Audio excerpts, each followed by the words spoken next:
Theosophy and Freemasonry.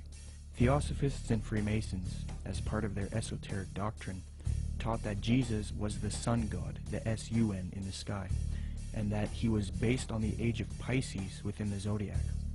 The Marxist Theosophist Annie Besant taught her students, quote, "Then the sun retrograded into Pisces at the time of the birth of Jesus Christ, the Pisces influence being shown by cures performed by stepping into pools of water, Christ choosing his first apostles from fishermen," unquote. Similarly, the founder of Theosophy, Helena Blavatsky, taught, quote, "Ichthus, a fish. Some of his early disciples were fishermen. Pisces, a conventional shape for the fish," unquote. The notorious Freemason Manly Palmer Hall taught, quote, "During the age of Pisces, the fish was the symbol of divinity, and the sun god fed the multitude with 2 small fishes."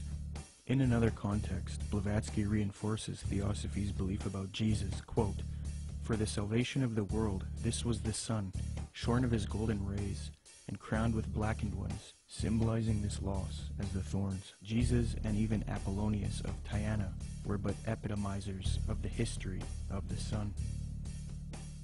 These doctrines are very sacred to Theosophists and Freemasons. The first section of the first film, Zeitgeist, externalizes these same Theosophic and Freemasonic beliefs, fringe views that historians and scholars dismiss. Zeitgeist repeats, quote, "Jesus is the Son of God. Now Jesus is the figure who ushers in the age following Aries, the age of Pisces," unquote.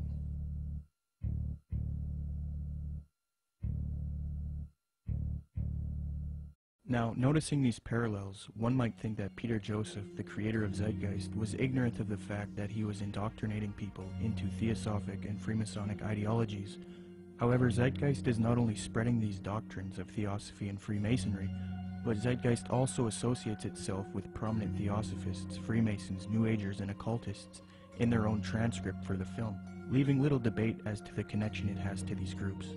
Zeitgeist listed all of its sources for the film in its online transcript, and among the names of people appealed to are Helena Blavatsky, the founder of Theosophy, the Freemason Albert Churchward, New Ager Acharya S., New Ager occultist and theosophical apologist Jordan Maxwell, the Druid Gerald Massey, Edward Carpenter, the socialist and acquaintance of Theosophist, Freemason, and Marxist Annie Besant, the Freemason Manly P. Hall, and the Druid Godfrey Higgins, who is associated with Helena Blavatsky. The fact that Zeitgeist chooses to associate itself with these prominent Freemasons, Theosophists, New Agers, and occultists shows us why the Truth Movement should avoid them. It is a well-known fact that these same esoteric organizations have openly stated that they wish to indoctrinate the public with their esoteric religious ideas and externalize their views to humanity, eventually resulting in a new world order for the age of Aquarius, which they all await with anticipation. Let me qualify this. As Theosophy grew, it produced another prominent woman named Alice Bailey, born June 6, 1880. She is one of the most influential Theosophists, and it was her who was responsible for convincing New Agers that humanity needs to make a one-world government and one-world religion for the age of Aquarius. In order to achieve this system, she deemed it necessary to teach humanity the religion of Theosophy and Freemasonry, the same doctrines that Zeitgeist is now spreading. Speaking on the spiritual war between esotericists and people who refuse to accept the New Age, she says, quote, "It will be fought largely with mental weapons and in the world of thought. It will involve also the emotional realm from the standpoint of idealistic fanaticism. This inherent fanaticism will fight against the appearance of the coming world religion and the spread of esotericism. It must not be forgotten that only those souls who are on the probationary path or the path of discipleship will form the nucleus of the coming world religion. There is no question, therefore, that the work to be done in familiarizing the general public with the nature of the mysteries is of paramount importance at this time. When the Great One comes with his disciples and initiates, we shall have the restoration of the mysteries and their exoteric presentation as a consequence of the first initiation." Alice Bailey also reveals that Freemasonry is meant to produce advanced occultists and is in accord with the theosophical goals. Quote, "The Masonic movement, when it can be, divorced from politics and social end from its present paralyzing condition of inertia, will meet the need of those who can and should wield power. It is the custodian of the law, it is the home of the mysteries and the seat of initiation. It holds in its symbolism the ritual of deity, and the way of salvation is pictorially preserved in its work. The methods of deity are demonstrated in its temples, and under the all-seeing eye, the work can go forward. It is a far more occult organization than can be realized, and it's intended to be the training school for the coming advanced occultists, unquote. The main source of Zeitgeist is Acharya S.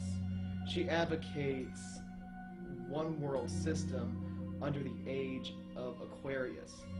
This is very interesting, as the main source that this traces back to is Alice Bailey. You can trace this to one book in particular called The Externalization of the Hierarchy, which advocates this extensively and even openly admits this in the first few pages of that volume. In his book, The Arcana of Freemasonry, the Freemason Albert Churchward that Zeitgeist appealed to gave the following admission, quote, "Can the unity of the world be accomplished by Freemasons? Yes, and by Freemasons only." There is a common misconception about Freemasonry, and that is that many people believe it is merely a friendly fraternity where men meet up to network and socialize. This is partially true, but there are elements of Freemasonry that are not so innocent. The Freemasonic Society was infiltrated in the late 18th century by an organization called the Order of the Illuminati. There's a lot of fictional, embellished information about the Illuminati, but if you sift through all of the data, there are some very important key facts. All historians will grant that the Illuminati certainly existed in Bavaria, Germany, and that it was founded in 1776 by a man named Adam Weishaupt. This organization was a type of revolutionary organization that sought political and societal reform. The order grew and became very popular. It was then outlawed by the patriotic ruler of Bavaria, Duke Karl Theodor. He issued 3 edicts against the Illuminati, the third being in 1787. Illuminati writings were discovered after raids of castles and arrests of members. These writings were then translated from Old High German by 2 men contemporary with the Illuminati, Abe Barrel and John Robison. The writings were published in their works, Proofs of a Conspiracy and Memoirs Illustrating the History of Jacobinism. The writings revealed that the Illuminati wanted a one-world system ruled by them, the overthrow of religion, and the infiltration of Freemasonry to achieve this, so that they could operate under another name and occupation. The founder of this order, Adam Weishaupt, stated, quote, "Do you realize sufficiently what it means to rule in a secret society, not only over lesser or more important of the populace, but over the best of men, over men of all ranks, nations, and religions, to rule without external force, to unite them indissolubly, to breathe one spirit and soul into them, men distributed over all parts of the world." The prolific Freemasonic author and historian Albert Mackey reports, quote, "To give the order a higher influence, Weishaupt connected it with the Masonic institution, after whose system of degrees and esoteric instruction and of secret modes of recognition it was organized. The order at first was very popular, and enrolled no less than 2,000 names upon its registers, among whom were some of the most distinguished men of Germany. It extended rapidly into other countries, and its lodges were to be found in France, Belgium, Holland, Denmark, Sweden, Poland, Hungary, and Italy.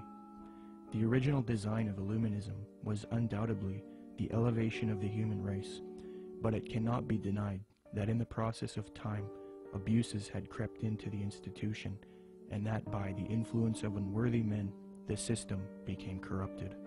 So fused with Freemasonry in the 18th century was the doctrine of elitism and globalization, the overthrow of religion, namely Christianity. The question is, did the Illuminati cease to exist after it was outlawed in Bavaria, or did it live on? According to historians like Mackey and others, the Illuminati infiltrated Masonic lodges all over Europe before it was persecuted by the Bavarian government.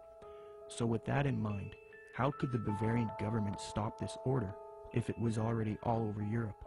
The answer is they couldn't have. The Illuminati was too big, and thus it continued under Freemasonry.